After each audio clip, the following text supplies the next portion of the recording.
جس طرح ڈھال آپ کر دیتے ہیں جنگ میں برستے ہوئے تیروں کے سامنے، تو وہ تیر ڈھال سے ٹکرا کے گر جاتے ہیں اور آپ کو نقصان نہیں پہنچتا، تو روزہ بھی آتش دوزخ سے ڈھال ہے، جہنم کی آگ سے بچانے والا ہے۔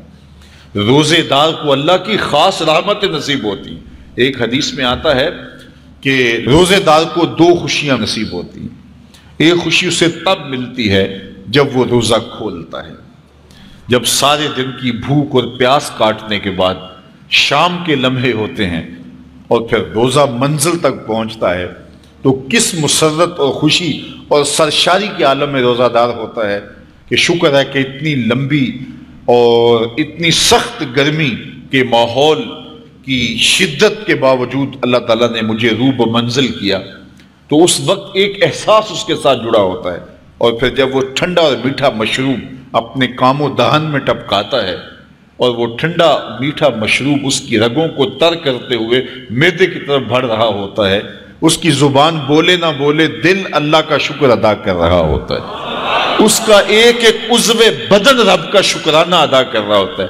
وہ ٹھنڈا اور میٹھا مشروب رگوں کو تر کرتا ہوا آگے بڑھتا چلا جاتا ہے، لیکن شکرانے کا وہ پیکر بن جاتا ہے۔ وہ ایک مسرت، ایک خوشی کا عالم ہوتا ہے کہ روزہ بھی نپ گیا، سارے دن کی تکلیف بھی کٹ گئی، اور اللہ نے مجھے افطار کے لمحوں تک پہنچایا۔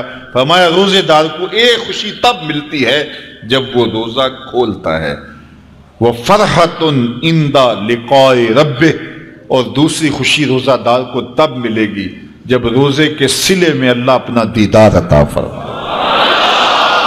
بنی آدم کے جتنے بھی عمل ہیں 10 سے لے کر 700 گنا تک اس کا ثواب اولاد آدم کو اس کا دیا جاتا ہے۔ جتنا گڑ ڈالو اتنا ہی میٹھا، تو بعض کو 10 گنا، بعض کو 70 گنا، بعض کو 100 گنا، بعض کو 700 گنا، تو 10 سے لے کر 700 گنا تک بندے کے اعمال کا صلہ دیا جاتا ہے۔ لیکن میرے حضور نے فرمایا لیکن روزہ جو ہے اللہ فرماتا ہے وہ میرے لیے ہے اور اس کا اجر میں خود عطا کروں۔ جب وہ خود عطا کرے گا تو کتنا عطا کرے گا؟ سخی اتنا بڑا ہو تو پھر کیا عطا کرے گا؟ بلکہ بعض نے اس کو عجزی ہی کی بجائے عجزہ پڑھا ہے بصیغہ مجہول، کہ روزہ میرے لیے ہے اور اس کی جزا میں خود ہوں۔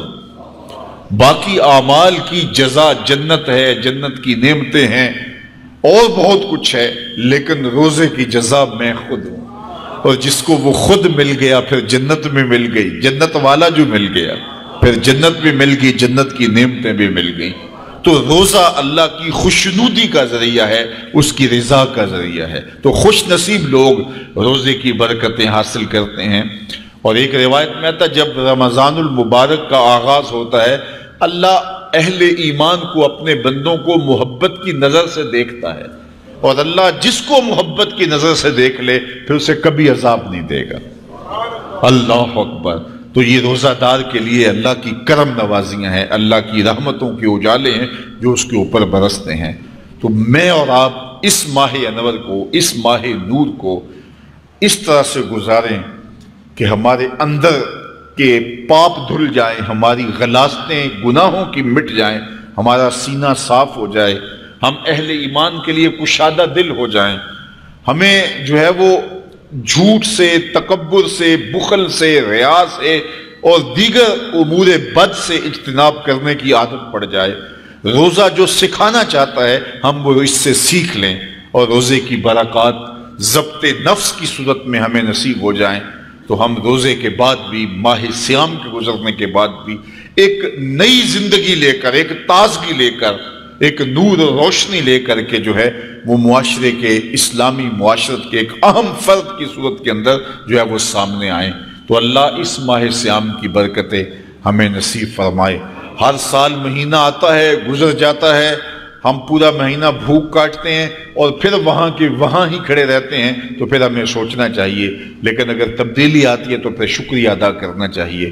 آج کی اس تاریخ میں ہم عزم کر کے اٹھیں کہ ہمارا یہ ماہ صیام ہماری زندگی میں ایک سنگ میل ثابت ہوگا، اور ہم ایک نئے باغپن کے ساتھ، نئے عزم کے ساتھ یہ مہینہ گزاریں گے اور ضبط نفس سیکھیں گے اس مہینے سے۔